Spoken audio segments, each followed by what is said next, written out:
Assalamualaikum warahmatullahi wabarakatuh. Berjumpa kembali di channel ini. Salam sejahtera untuk kita semua. Terkhusus Bapak Ibu non ASN atau tenaga honorer di mana saja berada, baik itu guru, nakes maupun teknis Bapak Ibu sekalian.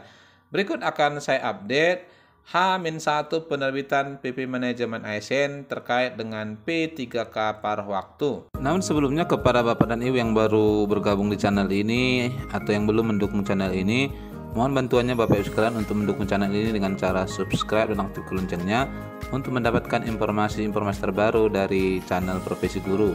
Barangkali Bapak Ibu sekalian terus Bapak Ibu pantau terkait dengan perkembangan untuk pengadaan CASN tahun 2024. Baik ini untuk tahapan pendaftarannya maupun kemudian terkait formasinya.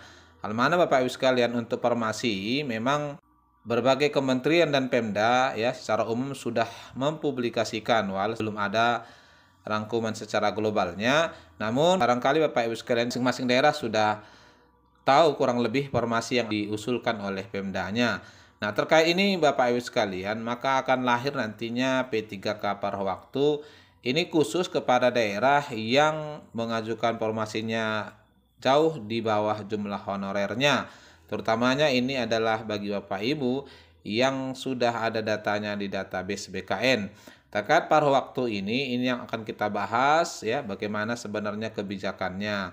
Nah, salah satu yang kita ambil sebagai bocoran terkait isi PP Manajemen yang memuat P3K paruh waktu adalah dari Pemprov Banten ya Bapak Ibu sekalian. Hal mana di Pemprov Banten ya melalui pejabatnya sudah menyampaikan terkait bagaimana gambaran nanti untuk P3K paruh waktu ini. Dikutip dari Serang Radar Banten, Badan Kepegawaian Daerah Provinsi Banten mengungkapkan besaran gaji pegawai pemerintah dengan perjanjian kerja P3K penuh waktu dan paruh waktu.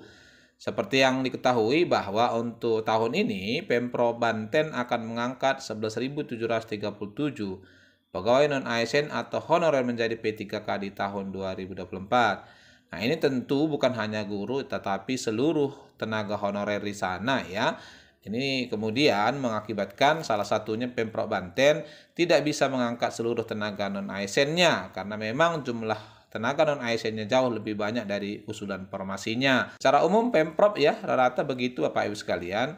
Nah, oleh karena itu mereka akan diangkat berdasarkan kriterianya yakni penuh waktu atau paruh waktu. Kepala Bidang Pengadaan, kemudian pemberhentian kinerja dan disiplin pada BKD Banten, Pak Aan Paujan mengatakan gaji atau honorarium P3K penuh waktu sendiri akan dialokasikan dari dana alokasi umum atau DAU langsung oleh pemerintah pusat. Nah, ini tentu kepada penuh waktu ya.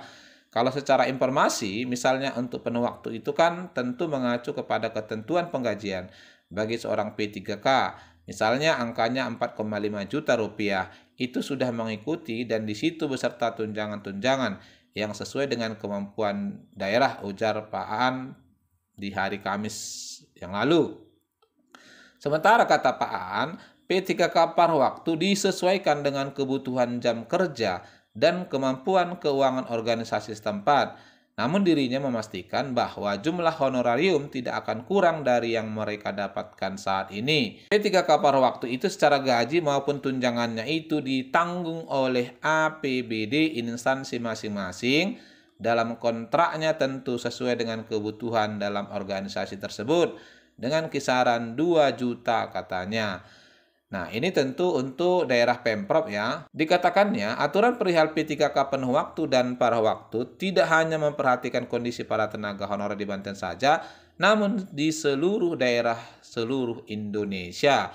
Nah, dari sini kita dapatkan gambaran bahwa ya yang membedakannya nanti untuk penuh waktu itu anggarannya dari dana alokasi umum, dianggarkan dari pusat. Kalau untuk paruh waktu ya Bapak Ibu sekalian ya, penggajiannya itu dianggarkan dari daerah ya. Jadi tetap untuk paruh waktu ini walau diberikan nomor induk karena memang sudah dibatasi oleh undang-undang tidak ada lagi tenaga honorer yang boleh dianggarkan gajinya dari APBN maupun APBD.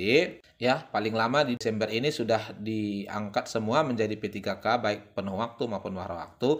Ternyata penggajiannya ya Bapak Ibu sekalian, menurut apa yang kita lihat di sini dan juga berdasarkan apa yang kita ikuti dari sosialisasi yang dilakukan oleh Menpan, ternyata adalah menyesuaikan ke UMR. Nah, dari sini kita bisa pastikan nih Bapak Ibu sekalian, bagi daerah-daerah nantinya yang jumlah formasinya jauh di bawah jumlah honorernya, ya ini banyak ditanyakan bagaimana kalau Pemdanya tidak mengusulkan.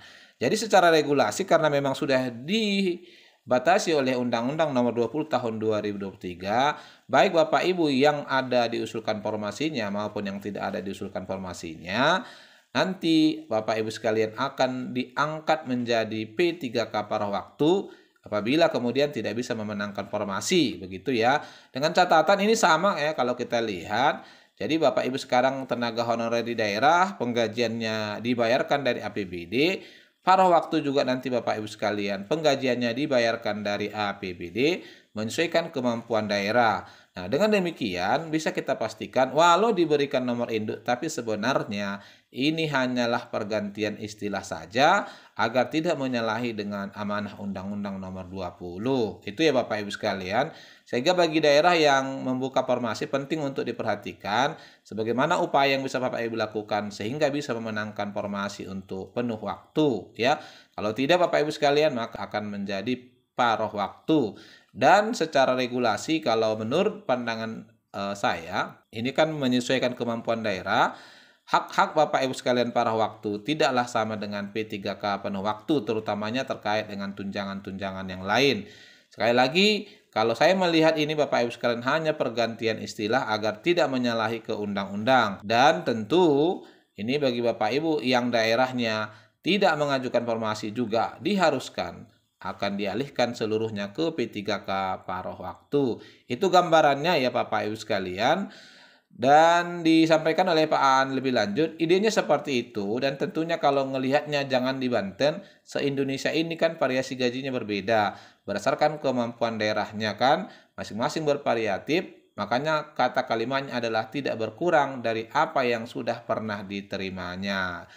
Nah, ini semoga informasi ini ya menjadi catatan penting kepada Bapak Ibu yang mana bisa menjadi peserta CSN tahun 2024. Jadi perlu Bapak Ibu pastikan keberadaan Bapak Ibu, ya persiapan yang matang sehingga bisa memenangkan formasi. Dan untuk hak pendaftarannya sendiri belum ada perubahan terbaru yang mana sebelumnya lini masa BKN menyebutkan tahapannya direncanakan di bulan Mei ini. Walaupun kemungkinan ini juga masih akan mundur ya karena di akhir April ini juga kita lihat ada informasi perpanjangan pengusulan untuk formasi dari daerah. Nah, barangkali ini ya Bapak Ibu sekalian informasi yang bisa sampaikan. Kalau ada nanti yang mau ditanyakan boleh dituliskan di kolom komentar. Semoga bermanfaat. Wassalamualaikum warahmatullahi wabarakatuh.